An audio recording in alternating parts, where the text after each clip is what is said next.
Barrack का inspection करें, सफाई देखें और देखें कमी, उसकी बात सुने। बाकी जो और हमारी रिक्वायरमेंट्स होती हैं फोर्स के लिए, क्या वो मिल रही हैं, उसको नहीं मिल रही, नोट किया, वहीं से फोन उठाया। हमारे जमाने में तो फोन उतने होते भी नहीं थे। फोन उठाया, एआईजी कंसर्न को कहा कि भाई ये सामान हमको चाहिए, मिला नहीं, 3 दिन हो गए, चिट्ठी लिखा, क्या हुआ? You must attend to the police line, सारा वहीं से होना है। और सार्जेंट मेजर जो हैं, sergeant major should every day inspect the barracks and everything. खाना ठीक मिल रहा है, कोई बात तो नहीं है। और जो बाकी चीजें हैं, जो डेली स्टेटमेंट बनती है फोर्स की, उसको ध्यान से समझिए। फोर्स का यूटिलाइजेशन प्रॉपर हो रहा है कि नहीं, कहीं कोई प्रतिनियुक्ति हुई, वो समय से बदलने की जरूरत है। Keep taking those decisions, you have the freedom to do that. क्या आप उतना ध्यान से कर रहे हैं इस बात को? इसको आप सोचें। जहां तक प्रिवेंशन ऑफ क्राइम की बात है, अपराध होने के बाद तो ठीक है, जो अनुसंधान होना है वो होना चाहिए, लेकिन प्रिवेंशन ऑफ क्राइम जो है वो फर्स्ट एस्पेक्ट है। तो आपको अपनी एक स्ट्रैटेजी बनानी चाहिए कि हाउ टू प्रिवेंट क्राइम। आपके पास एक्टिव क्रिमिनल गैंग्स, उनकी प्रोफाइलिंग करिए, हाइडआउट्स का पता रखिए। And the simple formula is, अगर क्रिमिनल को दौड़ाओगे तो कम से कम क्राइम कम करेगा। अगर वो बैठा हुआ है तो वो खुराफात सोचेगा ही। अगर आप नहीं दौड़ाएंगे तो वो आपको दौड़ाएगा। चुन लो दोनों में से क्या करना है। What I want to see is के क्रिमिनल को आप दौड़ा रहे हो कि नहीं। जब मैं आऊंगा आपके जिलों में, मैं प्रोग्राम बना रहा हूं, और मैं उन्हीं थानों में जाऊंगा जहां पे क्राइम ज्यादा हो रहा है। पुलिस सभा भी करेंगे, पुलिस लाइन भी जाएंगे, थानाध्यक्षों से भी बात करेंगे, आपकी कठिनाइयां भी समझेंगे। आज का सेशन केवल मुझे अपनी बात रखने के लिए आपके सामने, कि मैं इन चीजों पे आपसे उस समय भी यही सवाल पूछूंगा, कोई नए सवाल नहीं पूछे जाएंगे। तो क्रिमिनल को दौड़ाओ तो क्राइम कम होगा। अब मैं ये मानने को तैयार नहीं हूं कि आप क्रिमिनल को दौड़ा नहीं सकते, फिर तो क्रिमिनल को दौड़ाओ। Prevention of crime is that. इसी में पेट्रोलिंग को रीडिजाइन करना, हॉटस्पॉट्स क्राइम के अंडरस्टैंड करना, वो सब चीजें शामिल हैं। पर आज उतना समय नहीं है हमारे पास कि हम डिटेल में जाएं, but that's the basic point. So far as investigation is concern, इस पे हम लोग डिटेल्ड रिव्यूज करेंगे आपके साथ। आज सिर्फ इतनी ही बात है कि अनुसंधान में जितना मुझे बताया गया बहुत विलंब है। आपको इसको ठीक करना है और टाइमली इन्वेस्टिगेशंस करनी है। अपना सिस्टम बनाओ, अपनी पेंडेंसी देखो। कोई आदमी की कमी है, साधन की कमी है, तो हम सभी का देखने के बाद जो भी आपको आवश्यकता होगी, सहायता होगी, वो जरूर दी जाएगी। But you must have a strategy in place and timely ensure. और एक बात और, एफआईआर्स में एक टेंडेंसी रहती है फॉल्स नेमिंग की। नाम दे दो, बहुत तरह की रंजिशें रहती हैं समाज में, नाम दे दो। और नाम देने के बाद सबसे सरल अनुसंधान क्या होता है? उसी पे चार्जशीट लगा दो। तो आपने क्या किया? पहले नाम गलत आए और उस पर आपने अपनी स्टैंप लगा दी। अब वो जो लोग हैं वो बेचारे घूम रहे हैं। अनुसंधान का मतलब है you are the first place for justice. आप लिखो कि इसमें गलत नाम है, लाओ साक्ष्य, आपको कोई टच नहीं करेगा। सही अनुसंधान करो, ये बहुत बड़ा ड्यूटी है हमारा। गलत नाम आया, हटाओ, लिखो, रीजंस लिखो। और ये मैं हर आईओ को कह रहा हूं और हर एसपी को कह रहा हूं, कोई डरने की जरूरत नहीं है।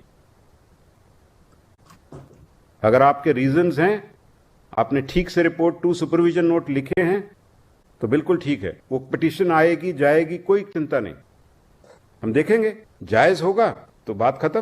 क्यों चिंता करना आपने? लेकिन आपको समय तो देना होगा, माइंड तो अप्लाई करना होगा, अपनी जजमेंट को तो फेयर रखना होगा। यहां जहां आया चिड़िया बिठाई, बात गई, खत्म, डिस्पोजल हो गई। That's not the disposal we are looking at. अगर आपके खिलाफ ये रिपोर्ट आ रही है कि साहब गलत लोगों पे चार्जशीट हो रही है, you are going to be held accountable. I am telling you that. न्याय करो। Law and order, law and order एक डिफरेंट नेचर का ड्यूटी है। लॉ एंड ऑर्डर में हमारे को संतुलन से चलना है, उसमें मैजिस्ट्रेसी का भी रोल है। तो लॉ एंड ऑर्डर के लिए थ्रेट्स को एंटीसिपेट करो, कोई धरना प्रदर्शन एंटीसिपेट करो कि ये होने वाला है, ये पर्व आने वाला है, और उस एंटीसिपेशन में कौन ऐसे एलिमेंट्स हैं जो शांति भंग कर सकते हैं, किस तरह का क्राउड हो सकता है, उसमें वायलेंस, वेपन्स क्या होंगे, क्या फोर्स चाहिए, पहले से प्लान करो। लास्ट में आके वो चिट्ठियां साइन हो के ऑर्डर निकलते हैं। तो आज की डेट में एक कैलेंडर बनाओ जिन लॉ एंड ऑर्डर इवेंट्स का आपको पता है कि अगले 6 महीने में मेरे ये इवेंट्स आने वाले हैं। पिछले सालों की फाइलें पढ़ो, एंड आईबी अपना स्टेट इंटेलिजेंस की रिपोर्ट्स पढ़ो, उनसे बात करो, जो स्पेशल ब्रांच ऑफिसर से बताओ इसमें कोई दिक्कत तो नहीं है, कोई नई चीज तो नहीं है। एडवांस में planning, preparation, proper deployment of force, briefing of the force, debriefing of the force. Law and order में आपकी सफलता का मापदंड है कि बिना किसी भी तरह से शांति भंग हुए सब चीज नियंत्रित की गई और पुलिस की कोई भी एडवर्स रोल सामने नहीं आया। ये 2 चीजों पे आपको नापा जाएगा। Undue lathicharge, undue bad behaviour, ये बर्दाश्त नहीं है। इसको वो फोटो खींचा लाठी मारते हुए, भाई जरूरत है तो चलाओ, जस्टिफाइड है तो चलाओ। जहां जस्टिफाइड नहीं है, अगर आप पहले से मेहनत करते, हो सकता है कि आप प्रिवेंटिव अरेस्ट कर देते 1 दिन पहले, तो वो नहीं होता अगले दिन इकट्ठ, वायलेंस नहीं होती। तो वो तब हो सकता है अगर आपने एडवांस में प्लानिंग की होगी। So no, preferably no use of force in law and order matters. कभी कभार कोई वैसी परिस्थिति हो जहां सब चीजें रह जाएं, वो परिस्थितियां तो हो सकती हैं, लेकिन सामान्य परिस्थिति वो नहीं है।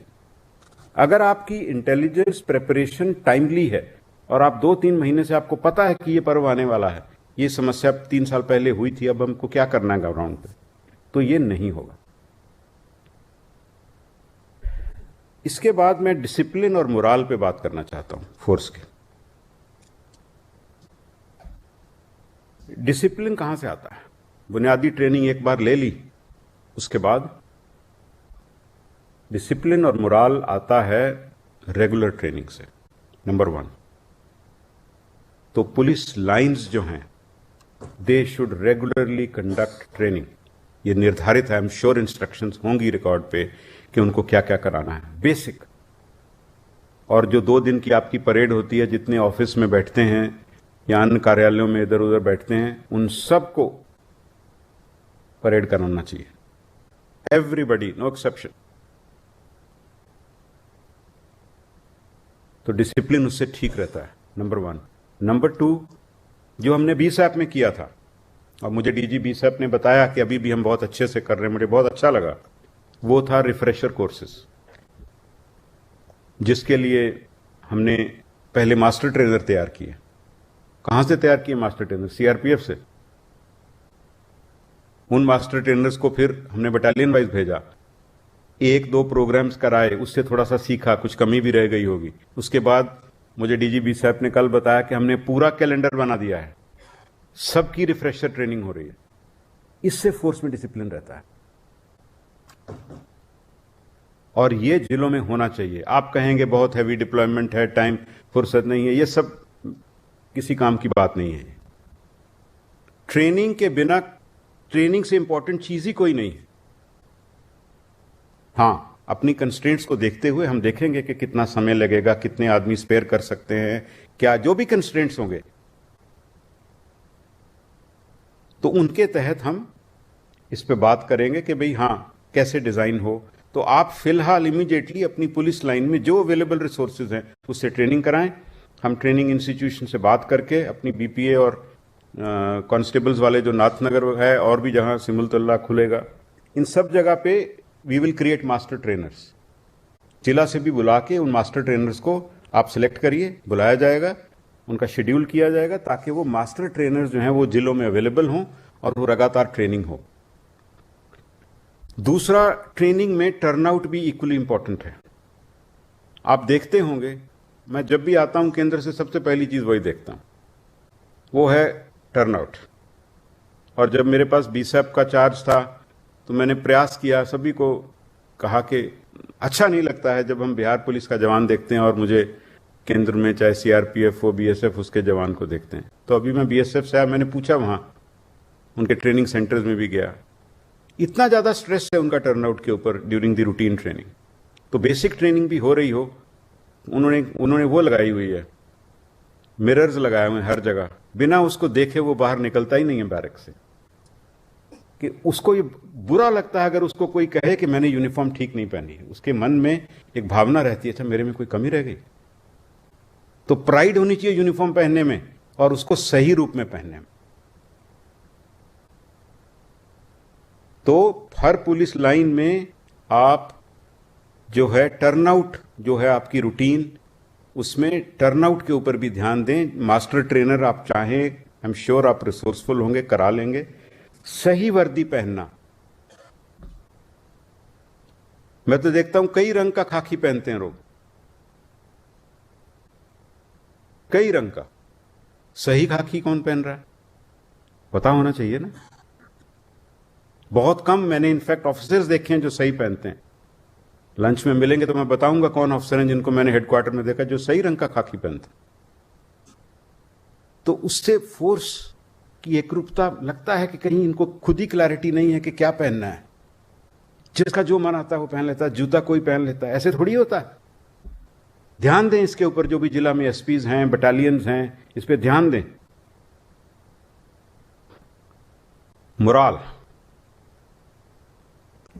मोराल बहुत सी चीजों पे डिपेंड करता है, और ये शब्द फोर्स के लिए ही क्यों इस्तेमाल किया जाता है? जो कार्यालयों में काम करते हैं उनके लिए तो मोराल का बहुत इस्तेमाल क्यों नहीं होता? मोराल वो क्वालिटी है जिसमें वो आदमी इमोशनली तैयार है अपना बेस्ट देने के लिए। बहुत सी चीजों का उसमें मिश्रण होता है, तो वो मोराल की जो राइट स्टेट है उस व्यक्ति में पैदा होती है। लेकिन करने के लिए क्या है? करने के लिए ये है, एक ही दो बातें आज, जो ये पनिशमेंट है, पनिशमेंट और मोटिवेशन का राइट बैलेंस क्या है, उस पे मोराल बहुत हद तक डिपेंडेंट है। पनिशमेंट भी जरूरी है, मोटिवेशन भी जरूरी है। संतुलन कहां है? जो मेरी अनुभव कहता है और जो हमने अपने सीनियर से सीखा है वो ये है कि आपको जो उसकी मिस्टेक है, जो उसने कोई लैक ऑफ डिसिप्लिन कहिए या जो भी उसने गलती की है, उसमें डिफरेंशिएट करना पड़ेगा किस नेचर की मिस्टेक है। तो जो सीरियस मिस्टेक्स हैं, मान लो कोई क्रिमिनल केस में इन्वॉल्व है जो कि गंभीर है, ये तो बहुत सीरियस है, लेकिन कहीं कोई ड्यूटी में ऊंच नीच हो गई, ये उतनी उस कैटेगरी में तो नहीं आता। फिर अगर आप देखें करप्शन, इंटेग्रिटी, इसमें तो कोई कॉम्प्रोमाइज ही नहीं है। तो आपको उसको डिवाइड करना होगा कि what are the nature of shortcomings, errors, mistakes, offences in which punishment is to be given. जहां पर कोई गंभीर बात है वहां तो ठीक है, लेकिन जो छोटी छोटी चीजों हैं, पहला चीज अनड्यू पनिशमेंट बंद करिए। समझाइए, एक बार दो बार काउंसल करिए, स्ट्रिक्टली करिए, डांटिए उसको, लेकिन सीधा ही तलवार मत चला दीजिए भाई। जब भी पनिशमेंट दो, और मैं तो हमेशा इसी को, हमको किसी ने बताया था कि सबसे पहले मैं उस व्यक्ति को नहीं देखता हूं, उसकी फैमिली को देखता हूं कि मेरी कलम जो है इस पे क्या नुकसान करने वाली है। सबसे कठिन निर्णय जब मैं फाइल में लेता हूं वो है पनिशमेंट का। बहुत सोचता हूं उसके बारे में, बहुत बार फाइल पेंडिंग छोड़ देता हूं कि ये करें कि ना करें, क्योंकि वो तो जो गलती किया ही, उसकी फैमिली पे क्या असर पड़ेगा, उसके बच्चों पे क्या असर पड़ेगा। तो पनिशमेंट जो है देना आसान है, लेकिन उसका प्रभाव बड़ा खराब है। और मुझे आके ऐसा लगता है कि शायद पनिशमेंट ज्यादा हो रही है, हो सकता है मेरा ओपिनियन सही ना हो, लेकिन मुझे लगता है पनिशमेंट ज्यादा काम हो रही है। ऐसी ऐसी कोई जरूरत नहीं है। अगर आपकी लीडरशिप ठीक है, आप इन्वॉल्व होकर काम कर रहे हैं और पहली उसकी गलती पे उसको टोक दीजिए, तो वो आगे नहीं बढ़ेगा। खूब टोकिए, हर छोटी चीज पे टोकिए कि इसको ऐसे करो, उसमें कोई बात नहीं, उसका कोई नुकसान थोड़ी हो रहा। लेकिन सीधा सस्पेंड कर देना, कुछ भी हुआ बिना उससे पूछे, शो कॉज, ये उचित नहीं है। सबसे सरल काम क्या है वरीय पदाधिकारी के लिए कि नीचे वाले को सस्पेंड कर, इसको बंद करिए। It is a sign of poor leadership. अधीनस्थ को सस्पेंड करना, उस पर कार्रवाई करना, इसका मतलब आप में दम नहीं है। मत करिए, उससे उसकी पूरी फैमिली तबाह हो जाती है। शो कॉज करिए, उससे पूछिए कौन सी आफत आ रही है। ठीक है, कोई कोई रेयर इंस्टांसेस होते हैं, कोई एक्सट्रीम बहुत बड़ी सेंसिटिव चीज हो गई, वो तो इक्का दुक्का केस है ना, वो नॉर्म तो नहीं हो सकते। यहां कुछ हुआ, चिट्ठी में भेज दिया, सर सस्पेंड कर दिया, इससे तो खराब निर्णय हो ही नहीं सकता। पहले सीनियर अफसर को यह पूछना चाहिए भी तुम क्या कर रहे थे, जो उसने गलती की, what was your role, that's what I am going to ask you. उसने तो गलती की, आप क्या कर रहे थे। अभी मैं बीएसएफ में था, मैं आपको एक अनुभव बताता हूं। वहां पे बांग्लादेश बॉर्डर पे एक महिला के साथ वो क्रॉस कर रही थी इलीगली, तो उन्होंने पकड़ लिया, और एक कर्मी और एक उसका सुपरवाइजरी एएसआई, उस कर्मी ने रेप किया उस महिला के साथ, और वो जान रहा था, उसने किया नहीं, बट कॉन्स्पिरेसी कन्नाइवेंस थी, सो दे वर डिसमिस्ड स्ट्रेट अवे। वो बहुत स्ट्रिक्ट रूल्स हैं वहां। बट हमने एक और इंक्वायरी कराई, हमने कहा सुपरवाइजरी रोल देखो क्या है, तो पता लगा कि वो जो सेंसिटिव, वो बड़ी सेंसिटिव पोस्ट थी, उसमें पहले भी बड़े तरह के क्राइम्स हुए, और वो कभी गए ही नहीं उसके जो सुपरवाइजरी आदमी थे, जबकि नॉर्म है बीएसएफ, तो फिक्स देम। तो पनिशमेंट नहीं, मैं आपसे भी पूछने वाला हूं कि आप क्या कर रहे थे। तो वरीय पदाधिकारी की भी जवाबदेही है कि वो अपनी day to day supervision properly करे, और उस सुपरविजन में जो जो सुधार होने की जरूरत है, जो नॉर्म के हिसाब से, वो देखे जाएंगे। तो suspension and punishment for every minor thing, ये नहीं होना चाहिए। समझाओ, डांटो, but punishment should be the next level. हां, अब जहां पे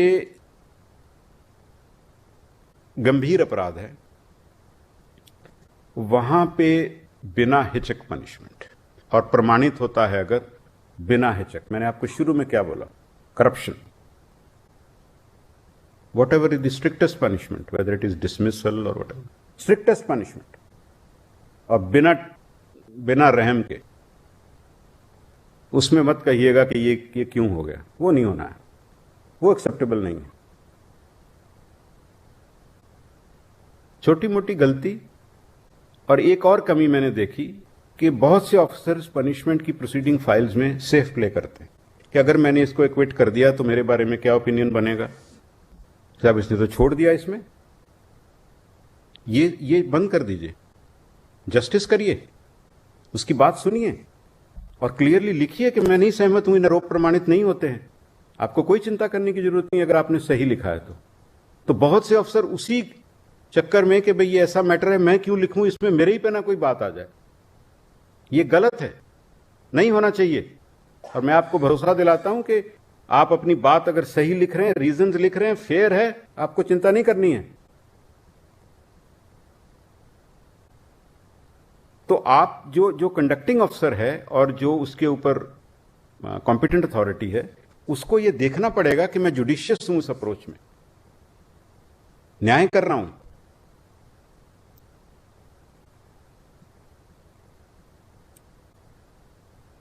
उसके बाद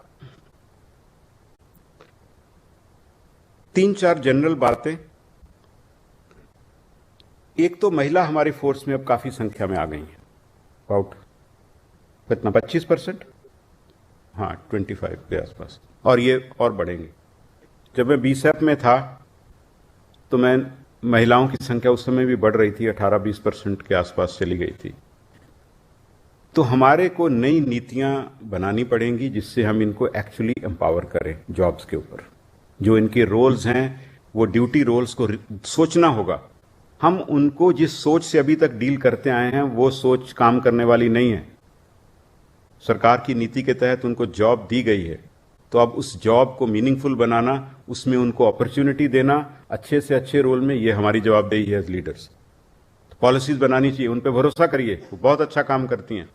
जब हम बीएसएफ में थे तो मैंने डीजी सीआरपीएफ को रिक्वेस्ट किया और हमने उनको उनके training centre, commando training centre Nanded भेजा।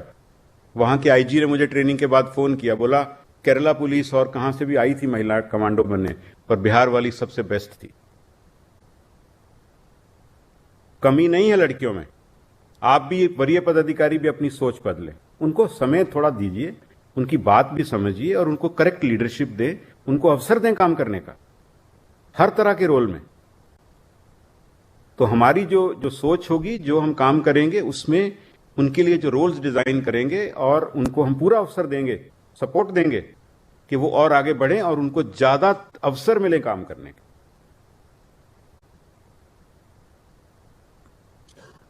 एक जो इंपॉर्टेंट चीज है वो पिछली कड़ी से जुड़ती है लेकिन रह गई मेरे से, इन्वेस्टिगेशन। हम इसका विधिवत ऑर्डर इशू करेंगे थोड़े दिनों में, लेकिन जो थाना अध्यक्ष की जो लीडरशिप है उसका एक मापदंड ये भी है, और ये मैंने हर जिला में अप्लाई किया था। थोड़ा बहुत शुरू में थाना अध्यक्षों को मुश्किल लगा, लेकिन बाद में बहुत मन से करते थे। आपके थाना में जो पहला मर्डर, पहला डकैती, पहला लूट, पहला रेप या और संज्ञेय अपराध, जो गंभीर अपराध है, जो होगा उसकी इन्वेस्टिगेशन एसएचओ करेगा। जिम्मेवारी खुद लो पहले, फिर दूसरों को दो। और सेकंड जो मर्डर या जघन्य अपराध होगा वो सेकंड सीनियर मोस्ट। ये ऑर्डर हम निकालेंगे, दूसरा नहीं करेगा। और जब आप थानों में कार्य बंटवारा करते हैं, ड्यूटी रोस्टर बनाते हैं, केसेस मार्क करते हैं, तो थाना अध्यक्षों को फेयर होना चाहिए। मैं आपके थाना में आके देखूंगा कि आप केस किस आधार पे बांटते हो। हमने जिलों में ये देखा है, केस बंटवारे को लेकर थानों में मनमुटाव होता है। आपको केयरफुल होना चाहिए, जुडिशियस होना चाहिए। बहुत से केस हैं जिसको सब करना चाहता है और कुछ अनुसंधान है कोई नहीं करना चाहता। तो अगर आप जाके थानों में देखेंगे तो जो वो सब करना चाहते हैं वो एक ही दो आदमी को मिल रहा होगा कई जगह, और जो कोई नहीं करना चाहता वो सबसे, जो बेचारा जिसको कोई पूछ नहीं रहा उसको दे देते हैं। और आपको एसपी साहब को बोलेगा कर तो हम ही रहे हैं लेकिन दे दिया इसको। ये नहीं चलने वाला। केसेस का distribution in a police station Fairlie होना चाहिए और सबको साथ लेके चलना चाहिए। ये एसएचओ की जवाबदेही है। एक बहुत इंपॉर्टेंट बात वो है मीडिया हैंडलिंग से रिलेटेड। आप सब जानते हैं, मेरे से ज्यादा ही जानते होंगे कि अब प्रिंट मीडिया तो है ही, इलेक्ट्रॉनिक मीडिया भी था ही, अब जो सोशल मीडिया है ये इंस्टेंट मीडिया है। There is no time lag. और आप कितना भी अच्छा काम करते हैं, लेकिन जब तक आपकी बात पहुंचती है, और कई बार तो पहुंचती भी नहीं है, तब तक कुछ और ही ट्रेंड कर चुका होता है और हमारी बात पुरानी हो जाती है, अगले दिन नई बात चल पड़ती है। तो सभी पुलिस अधीक्षक, रिटन ऑर्डर्स विल फॉलो। अपने यहां अच्छे यंग, महिला इंक्लूडेड, सब इंस्पेक्टर हों, इंस्पेक्टर्स हों, उनको सिलेक्ट करें और एक सोशल मीडिया सेल शुरू करें। आप सब टेक सेवी है, सब तो लगे रहते हैं उसी पे सारा दिन। तो आप सोशल मीडिया सेल शुरू करिए हर जिला में, और एक उस मीडिया सेल का इंटीग्रल पार्ट 24/7 उसको काम करना है, और आपको उसको रिबट करना है विद रिस्पॉन्स। और पॉजिटिव वर्क जो करते हो, कोई हमारा सिपाही जवान किसी के एक्सीडेंट वाले की मदद करता है, क्यों नहीं आप वो फोटो उस पर लगाते हो? कोई ट्रैफिक वाला किसी महिला को सड़क क्रॉस करा रहा, क्यों नहीं वो फोटो लगाते? पॉजिटिव काम भी दर्शाओ उसमें। बहुत पॉजिटिव काम करती है पुलिस, ऐसा नहीं कि नहीं करती, बहुत काम करती है, पर प्रोजेक्शन और वो इंस्टेंट होनी चाहिए। तो आपकी टीम्स जो हैं उसमें फोटोग्राफी की कैपेसिटी होनी चाहिए, अच्छी फोटोग्राफ लेने की, कंटेंट राइटिंग की कैपेसिटी होनी चाहिए, और दे शुड बी 24/7। कोई भी चीज नेगेटिव छपे आप अपना उसमें रखिए, हम ये कहते हैं, और हमेशा सही बात रखनी है, विश्वसनीय रखनी है। ट्रस्ट होना चाहिए कि ऑफिशियल हैंडल से आया है, ये बात गलत नहीं हो सकती। बढ़ा चढ़ा के कुछ नहीं लिखना है, मार्केटिंग नहीं कर रहे हम लोग। हाँ, अपनी बात कह रहे हैं और सही बात कह रहे हैं। थोड़े दिन में हो सकता है कि वो बोरिंग लगे शुरू में, लेकिन धीरे धीरे लोग कहेगा नहीं, एक्चुअल ट्रूथ तो यही था, तो then you gain trust of people. तो ये आप अगले 10 दिन में हर जिला में और बटालियन में भी सोशल मीडिया सेल्स चालू करें, जो आप अच्छे काम करते हैं, और अपनी रूटीन एक्टिविटीज, चाहे आप पुलिस लाइन में परेड करा रहे हैं या कोई और ड्रिल्स कर रहे हैं, वो भी दिखाइए। एक ध्यान रखना है जो शुरू में मैंने बताया, किसी भी एसपी को, कमांडेंट को अपनी पर्सनल प्रोजेक्शन नहीं करनी है उसमें।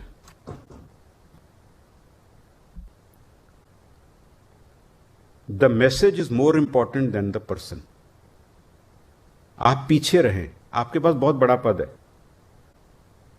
जो आदमी काम कर रहा है उसको अवसर दो, चाहे वो सिपाही है, सब इंस्पेक्टर है, उसकी फोटो छपने दो। पर्सनल प्रोजेक्शन नहीं होनी चाहिए। हाँ, ओकेजनली जहां जरूरी है आप दें, बट ओकेजनल होना चाहिए, उसमें आपकी डिग्निटी भी रहती है। तो पर्सनल प्रोजेक्शन एसपी की नहीं चाहिए। आपकी फोर्स को अगर शाबाशी मिल रही है तो वो आप ही की है वो। तो मीडिया सेल्स और जो प्रिंट मीडिया है उसको हमेशा रिटर्न प्रेस रिलीज दें। कुछ ट्रेनिंग, कुछ आपको जरूरत पड़े कैसे करना है, तो हम मदद करेंगे और आपके लिए ट्रेनिंग्स भी कराएंगे। आपको कोई जो डाउट्स हों, मैं चाहूँगा जो भी हमारे मीडिया देखते हैं एक FAQ बना दें, और जिसमें उनके बहुत सारे सवाल हों तो उनको एक गाइडेंस मिले कि कैसे क्या करना है। लेकिन आप इसको चल दें, छोटी मोटी गलती होगी, एक ये भी रहता है कि कहीं हमने डाल दिया, इसमें गलत हो गया तो क्या होगा। कुछ नहीं होगा, छोटी मोटी गलती हो सकती है, कोई बात नहीं, सीख लेना, अगली बार मत करना। That's all I will say. कोशिश सही होनी चाहिए। तो media cells should quickly go live. Now I am coming to the police headquarters. Police headquarter जो है, it sits on the top of the whole system. But बहुत सी बातें जो मुझे लगती हैं जनरल, सबसे पहले तो एटीट्यूड। आपकी कोशिश ये होनी चाहिए, आपका फील्ड फॉर्मेशन वाला कोई भी हो, how can I help you, उसकी बात समझो और उसको जो चाहिए यथासंभव दो, तत्परता से दो। आपका मापदंड ये नहीं है कि हम उसके ऊपर बैठे हैं इसलिए हम पता नहीं वो हम उसको फेवर कर रहे हैं उसको कुछ देने के लिए। ये मानसिकता अगर है कहीं तो बदल दीजिए। You are there to help the field. उसका काम सरल करिए, उसको सपोर्ट करिए। और मैं जब एसपी था तो I must also honestly tell you, मुझे इसमें कमी नजर आती थी उस समय भी। मैं आशा करूंगा कि ये कमी अब हम ना रहने दें। दूसरी चीज, रिजल्ट ओरिएंटेड वर्किंग। चिट्ठी लिखना कंप्लायंस नहीं है। जो टास्क दिया गया जब वो पूरा हो जाए तो वो कंप्लायंस है। हमने निर्देश निकाल दिया, हमने मॉनिटरिंग की इंस्ट्रक्शन निकाल दी, दैट इज नॉट, वो कोई काम है। फोर्स है हम कोई विभाग नहीं है। और जब काम हो जाए तो मुझे बताना। चिट्ठी लिख दी कंपनी, मुझे मत बताना, मेरे नजर में वो कुछ नहीं है, वो कोई भी लिख सकता है। जब जो काम दिया गया वो कर दो तो बढ़िया कंप्लायंस है, वेरी गुड। तीसरी चीज, रेंज डीआईजी और आईजीज को हम एम्पावर करेंगे। आज हमने मीटिंग उनसे करनी है। एम्पावर का मतलब है उनको हम कामकाज में, शक्तियों में एम्पावर करेंगे। पुलिस हेडक्वार्टर के लिए यह संभव नहीं है कि वो 40 जिलों से बात करे या और उनका काम करता रहे। क्यों रेंज बनी हुई है, डीआईजी क्यों बने हुए हैं, उनको हम एम्पावर करेंगे। पुलिस मुख्यालय उन्हीं के माध्यम से फील्ड से बात करेगा। इसको ध्यान से समझ लेना। पुलिस मुख्यालय डायरेक्ट जिलों से बात नहीं करेगा। ये मैं क्यों कह रहा हूं? मैं जब 2-4 एसपी से पूछा, बोलते सर हम लोग तो सारा दिन कंप्लायंस ही देते रहते हैं, वीसी करते रहते हैं। भाई उसको फ्री छोड़ोगे काम करने के लिए तब तो हम कहेंगे कि फील्ड में जाओ। तो आपको जो कंप्लायंस लेनी है रेंज डीआईजी आईजी से लें, उसी से वीसी करें। जिला से कोई वीसी करने की जरूरत नहीं। कोई इमरजेंसी होगा तो अप्रूवल दी जाएगी, बट आप सिर्फ रेंज डीआईजी और आईजी से बात करें, वो अपने आप को एम्पावर करें। उनको कोई रिसोर्सेज चाहिए, आदमी चाहिए, वो सब दे दिए जाएंगे और वो मेरे बिहाफ पे जो भी निर्णय लेंगे वो सब ठीक है। दे शुड ट्रीट इट के हो गया। हाँ, एसपीज क्योंकि बड़ा क्रिटिकल सिस्टम में उनका रोल है, तो मैं उनको ये निश्चित रूप से उनका राइट भी बनता है, वो जब चाहे मुझे कांटेक्ट कर सकते हैं। रूटीन वर्क रेंज डीआईजी और आईजी के थ्रू होगा, उसमें नहीं। लेकिन उनको कोई ऐसी विशेष परेशानी है जो मुझे कहना चाहते हैं, आपको फुल अधिकार है। लेकिन रूटीन काम के लिए मत करिए। रूटीन काम का जो सिस्टम है वो रेंज डीआईजी और आईजी के थ्रू हम चलाएंगे। और कोई आपकी हो ऐसी समस्या तो आप बिल्कुल हिचकिचाएंगे नहीं, मुझे आप कभी मिल सकते हैं, आके अपनी बात रख सकते हैं, बिल्कुल सुनी जाएगी आपकी बात। मैं जानता हूं प्रैक्टिकल एसपी को बहुत तरह की समस्याएं होती है, इसलिए हमारा चैनल उस हद तक खुला है, 100% खुला है। कोई आपको मन में डाउट हो, कोई वैसी परेशानी हो जिसमें आप हों, तो स्पेशली जो यंग अफसर्स हैं, मैं बहुत से मिला नहीं, कईयों को मैं जानता नहीं, इन ड्यू कोर्स मिलूंगा, और उनको मैं ये कॉन्फिडेंस देना चाहता हूं कि उनको कोई चिंता करने की जरूरत नहीं, अपना काम करो बस। धीरे धीरे जब मैं आपसे मिलूंगा, व्यक्तिगत बुलाऊंगा भी मैं आपको और जाऊंगा भी आपके पास, लेकिन उस अंतराल के लिए जो है आप फुल कॉन्फिडेंस के साथ काम करें, और वही कॉन्फिडेंस आप अपने एसएचओ और अधीनस्थ को दें। आप अगर समझते हैं कि आपके एसएचओ ने कोई गलती नहीं की, चाहे जो एडवर्स है, रिपोर्ट दे दीजिए, आपकी बात सही, आई विल एक्सेप्ट इट 100%। कमी होगी तो आपसे पूछेंगे भी ये बात बताओ ये कैसे हुई, और गलती ढूंढने की अप्रोच से काम नहीं करेंगे। गलती ढूंढनी हो तो किसी की जब मर्जी निकाल लो, पर देखो उसने पॉजिटिव क्या किया। एक बहुत बड़े पुलिस लीडर हुए, नाम नहीं ले रहा मैं, उन्होंने कहा what is the job of a police leader? The job of A police leader is कि अपने अधीनस्थ की जो पॉजिटिव क्वालिटीज हैं उसको बढ़ाए, उसकी नेगेटिव कमियां अपने आप कम हो जाएंगी। तो गलतियां मत ढूंढो, ढूंढ लेंगे तो लगोगे तो कोई भी ढूंढ लेगा, मीन में एक निकालते रहोगे तो इसी में चलते रहेंगे हम। तो एसपीज को इसकी कोई चिंता नहीं करनी है। इससे रिलेटेड एक और बात, वो है कंप्लेंट्स अगेंस्ट ऑफिसर्स। सिपाही का वो सब तो आप देखते होंगे, पर प्रिंसिपल उस पर भी यही लागू होना चाहिए। बहुत से ऑफिसर शायद वीक फील करते हैं या कॉन्फिडेंस कम हो जाता है कि किसी ने शिकायत कर दी और कोई फाइल चल पड़ी है। जब मैं एसपी था तो हमको भी यही फीलिंग होती थी। Let me be very honest with you, साहब एक कंप्लेंट हो गई है, कौन सा सेल होता था, तो अब उसमें आपकी कंप्लेंट गई हुई है। तो आपको किसी को कोई चिंता करने की जरूरत नहीं। आपकी कंप्लेंट कोई भी करेगा, जब तक हम संतुष्ट नहीं हैं उस पर कुछ नहीं होना है। कुछ पूछना होगा तो मैं आपसे पूछूंगा, नहीं तो हो सकता है बिना पूछे ही उस पर जो उचित निर्णय होगा हम लेंगे। लेकिन आपको उसके कारण घबराना नहीं है, और अगर कहीं उसमें कुछ मेरिट हुई तो आपको शोकॉज किए बिना तो कम से कम हम कुछ नहीं करेंगे। आपको फुल अपॉर्चुनिटी मिलेगी अपनी बात रखने की। हम आपके इस सेंस में आपको कभी नहीं सोचना चाहिए कि भाई कोई ऐसे ही मेरी कंप्लेंट कर देगा, मैंने इसके ऊपर सख्त एक्शन ले लिया तो ये उससे कनेक्टेड है, मेरी शिकायत हो गई तो ये खुश हो जाएगा, वो नाराज हो जाएगा। ये सब सोच आप अपनी बंद कर दें। फेयर काम करो, अच्छा काम करो, कानून के साथ देखते हुए काम करो, और चिंता नहीं करनी चाहिए कि मेरे को पता नहीं क्या होना है, मेरा ये हो जाना है। मैं जानता हूं कुछ ऑफिसर्स कुछ प्रॉब्लम्स फेस कर रहे हैं, वो हम धीरे धीरे उनको समझेंगे, लेकिन मेरिट पे चलेंगे। मनोबल जो है वो इन्हीं चीजों पे निर्भर होता है कि भाई किसी की भी कोई काम करता है, जो काम नहीं करता है उसकी तो शिकायत ही नहीं हो सकती। तो वही तो फर्क है। तो ना काम करने वाला तो एक्सेप्टेबल नहीं है. I must tell you at all levels, slowly we are going to figure out कि कौन वैसे ही बैठा हुआ. काम जो नहीं कर रहा, सोच रहा कि मैं तो इतनी वरीयता है, ये है, मैं इतने में चला लूंगा, नहीं चला सकोगे. और रीजन कुछ और नहीं है. रीजन ये है कि चाहे पब्लिक हो, सरकार हो, वो रिजल्ट्स चाहती है. पब्लिक की एक्सपेक्टेशन है, वो देखता है कि दूसरे इस राज्य में ऐसे पुलिस काम कर रही है, आप क्यों नहीं कर सकते. पहले वो सुविधा नहीं होती थी. पता ही नहीं लगता था. 3-3, 10-10 दिन कोई चिट्ठी आती थी, अखबार छपती थी तो पता लगता था, नहीं तो नहीं भी पता लगता था. अब तो इंस्टेंट है.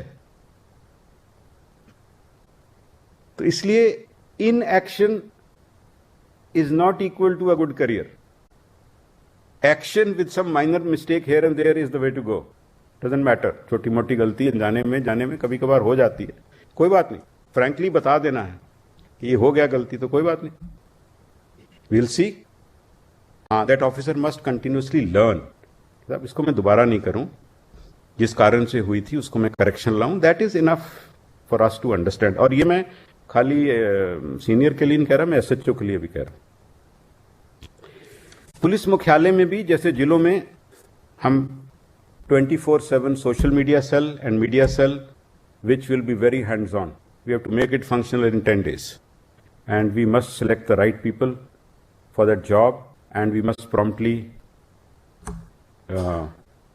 correct if there is anything trending here, there. और उसमें भी जो हमारा काम करने का तरीका है, ये सब जो अब जिस एज में हम जी रहे हैं, ये फाइलों पे अप्रूवल नहीं होती. सही तरीका इनमें काम करने का है. Pick the right people, train them, guide them closely initially, but let them free. Let them free. कोई छोटी सी चीज गलत छप गई, कोई आफत नहीं आ गई भाई, ठीक कर लेंगे उसको. There are ways, but we must know. So one of the first things that we have to do in the next 10 days is get this media cell and the social media cell going and decentralize it. Let them work with a free mind, and we have to show what we are doing. Again,